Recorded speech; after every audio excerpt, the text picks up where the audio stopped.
وللأوائل كل سنة بيركزوا عليها كويس، بيحلوا منها فقدان الشغف بقى والنوم، كل حاجة ليها علاقة بالشهر ده بالذات، عشان يعرف يبقى منتج، عشان يعرف يستحمل. السلام عليكم ورحمة الله وبركاته، ازيكم عاملين ايه؟ الفيديو ده لثانوية عامة دفعة 2025 اللي قربت تخلص. اخويا برضو معاكم، انتوا عارفين وانا مش بحب اعمل لكم فيديوهات كتير زي ما قلت لكم قبل كده كذا مره، علشان ما اعطلكوش خالص ولا اشغلكم. بطلع اقول لكم بس الحاجه المهمه والمفيده فعلا واللي انتوا محتاجين تسمعوها. انا هكلمكم عن شهر 5 تحديدا، عن حالتكم النفسيه الفتره دي، تعملوا فيها ايه، فقدان الشغف بقى والنوم وكل حاجه ليها علاقه بالشهر ده بالذات. وكمان هكلمكم بقى عن الحل والشوامل، وايه المصادر اللي انتوا محتاجين تحلوا منها وتركزوا عليها الفتره دي، وايه احسن المصادر واهم المصادر اللي بيحلوا منها وبيركزوا عليها الاوائل كلهم. فاسمعوا الفيديو للاخر. خلينا نبدا الاول بالحاله النفسيه بتاعتكم. انا عارفه ان انتوا دلوقتي وصلتوا لاقصى مراحل فقدان الشغف اكيد، ان انتوا مش طايقين المذاكره وخلاص تعبتوا وعايزين بقى ترتاحوا، مش قادرين وحاسين كده ان انتوا شايلين الهم. انا عارفه الشعور ده والله، كنت حاسه بيه. بخلي ماما تصحيني لان انا ما كنتش بعرف اقوم بالمنبه لوحدي، كنت هبقى لو قمت بالمنبه هنام تاني مش هعرف. فكانت بتصحيني، يعني ربنا يخليها لنا يا رب ويحفظها. وده اللي بنصح بيه اي حد بجد منكم عنده مشكله في الصحيان، عشان كتير بيقولي الموضوع ده مش بنعرف نصحى. فخلي اي حد من عيلتك يصحيك، لان بجد انا عارفه قد ايه صعب انك تصحى بالمنبه، ولا منبهين ولا 3 انت بتطفيهم كلهم. فعلشان كده حاولوا تخلوا حد يصحيكم من البيت، خلاص يعني هانت. ودي من الحاجات على فكره بقى اللي كنت اخداها دافع ليا الفتره دي. يعني انا لما وصلت لشهر 5 كنت خلاص عايزه فعلا ان انا اخلص بقى، ومش قادره، مش طايقه بقى المذاكره ولا اي حاجه.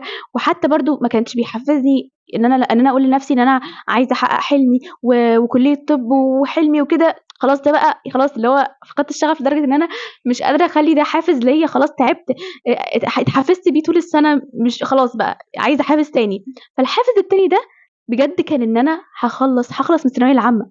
كنت بقعد اقول لنفسي يا نانسي خلاص، يعني فاضل لك شهر وهتخلصي من الثانويه العامه كلها، مش هيبقى فيه الضغط ده. حتى لو في هيبقى مذاكره تاني بعد كده اكيد، لو دخلت كليه طب او اي كليه هيبقى فيه مذاكره كتير، بس مش هبقى محطوطه تحت الضغط ده. والناس كلها مستنيين نتيجتي، وناس عايزين يشوفوا انا جبت كام، وكل الناس اللي ما تعرفنيش واللي تعرفني بتقعد تتصل وتقول هي عملت ايه وجابت كام.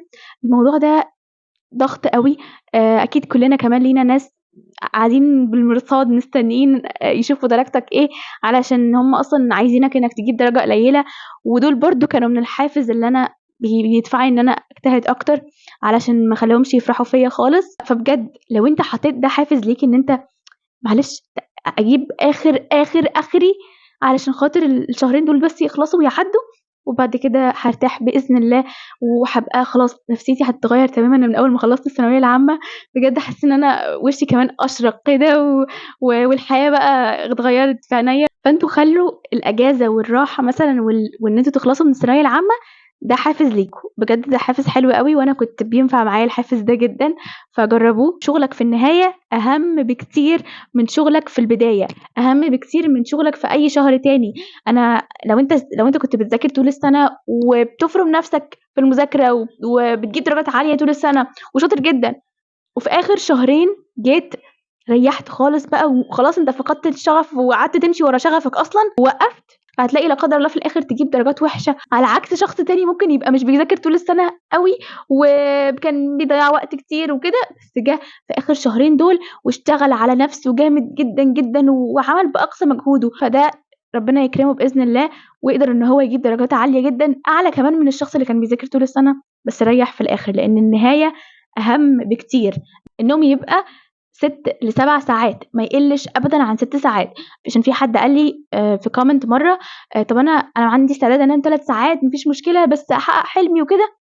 لا خالص، عمرها ما كانت كده. اعرف ان انت عمرك ما هتستغل باقي الساعات دي كلها استغلال بقى حلو وتعمل حاجات كتير بقى وتبقى منتج وكده. لا، لازم هتلاقي نفسك بتضيع وقت غصب عنك او بتذاكر ببطء اكتر من الطبيعي. تيجي بعد اسبوع او اسبوعين بالكتير قوي وتلاقي نفسك خلاص فقدت كل طاقتك، مخك خلاص مش قادر بقى، خلاص وقف خلاص كده.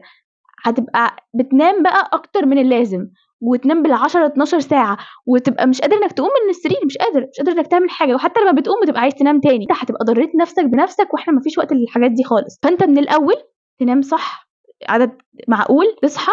انت مش محتاج تشرب كوبايه قهوه او كده اول ما تصحى، انت لما بتصحى بس اقعد شويه كده هتلاقي نفسك فقت. لما تيجي بقى عليك وقت القيلوله ده اللي هو الواحد بيبقى عايز ينام فيه قوي، اشرب وقتها قهوه، تاكل فاكهه وخضار كتير جدا في الفتره دي كلها. محدش يقول لي بقى انا ما باكلش، ماليش نفس الاكل، مش حاجه اسمها كده برضو.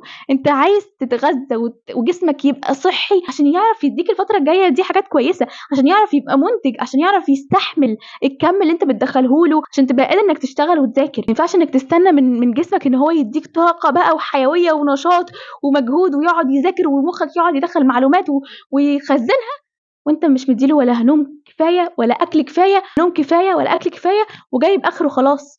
وعلى فكرة من أحد الأسباب اللي بتخليك برضو نفسيتك وحشة جدا إن أنت تكون مش نايم كويس، إن أنت تكون مش بتاكل كويس. لو تقدر إنك تاخد فيتامين دي، أوميجا 3. أوميجا 3 هو شهر واحد بس وخلاص وقفه. ده كده بالنسبة للنوم والأكل والشغف اتكلمنا عليهم. دلوقتي عايزين نعرف الحل، مصادر بقى الحل الكويسة جدا اللي احنا نركز عليها، وللأوائل كل سنة بيركزوا عليها كويس وبيحلوا منها، وهي دي اللي بتخليهم فعلا يجيبوا درجات اعلى من اللي حواليهم. هكلمكم على كل المصادر دي كلها انا بخلي اخويا يحل منها زي ما بقول لكم تحلوها. انتوا عارفين انتوا كلكم زي اخواتي، فانا اي حاجه بقول لكم عليها دي انا بعد بحث كتير وتدوير كتير، علشان زي ما انا عايزاكم تستفادوا انا اكيد عايزه اخويا يستفاد وبخليه يحل من الحاجات دي. نبدا مع بعض بالفيزياء. طبعا هو بيحل امتحانات شامله مع المستر بتاعه عادي، بيحلوا من كتاب واحد اللي هو كتاب الامتحان. مستحيل حد يقدر ان هو يجمع الشوامل اللي في كل الكتب الخارجيه ويحلها كلها، بس في نفس الوقت انت محتاج الافكار بتاعه الشوامل من كل كتاب. طب تعمل ايه؟ اللي تعمله واللي انا بقى لقيته واخويا دلوقتي شغال بيه، انه في قنوات على اليوتيوب بتحل امتحانات شامله متنوعه من كتب مختلفه، واولهم واحسنهم قناه الشيخ جميل. قناه الشيخ جميل مجمعين امتحانات شامله من كل الكتب الخارجيه، الامتحان، نيوتن، الوسام، التفوق، كل الكتب الخارجيه اللي نزلت للفيزياء مجمعين منها احسن الشوامل وبيحلوها سؤال سؤال. اصلا القناه دي ما شاء الله حلوه جدا، فيها 2 مهندسين بيشرحوا في نفس الوقت مع بعض، فبيحاولوا ان هم يطلعوا لك كل خبراتهم ويفيدوك باقصى درجه. فهتلاقي الشرح بتاعهم حلو جدا وبيوصلوا لك المعلومه حلوه قوي، وهتلاقي نفسك فاهم فعلا هو ازاي بحل المساله دي، ازاي بحل السؤال ده، ازاي بتعامل معاه. بجانب اللي انت بتحله المصدر اللي انت جايبه، مثلا انت اكيد جايب مصدر للامتحانات الشامله واحد، بجانب كده لازم تشوف الفيديوهات دي بقى بتاعت الشيخ جميل عشان تبقى حل كده امتحانات شامله من كل كتاب، يبقى كل الافكار وردت عليك. بالنسبه للاحياء انا اخويا طبعا علمي رياضه، بس انا كنت علمي علوم، ودي من اكتر المواد اللي انا كنت بحبها، ودايما ببحث لكم عن احسن المصادر لحلها واحسن المصادر للشرح وكل حاجه. فبرضه انت اكيد بتراجع مع المستر بتاعك، شغال معاه عادي وبيجيب لك شوامل من عنده او بتحل معاه بشوامل من كتاب خارجي، مش بس الفيزياء او الكيمياء مثلا او اللي انت محتاج تحل فيهم كتير عشان صعبين او مسائلهم كتير، لا، الاحياء عشان بيجي فيها اسئله ساعات بره المحتوى شويه، اسئله بتبقى تحس ان ده مش من المنهج، فانت محتاج انك تحل كل الافكار ومن كل الكتب الخارجيه.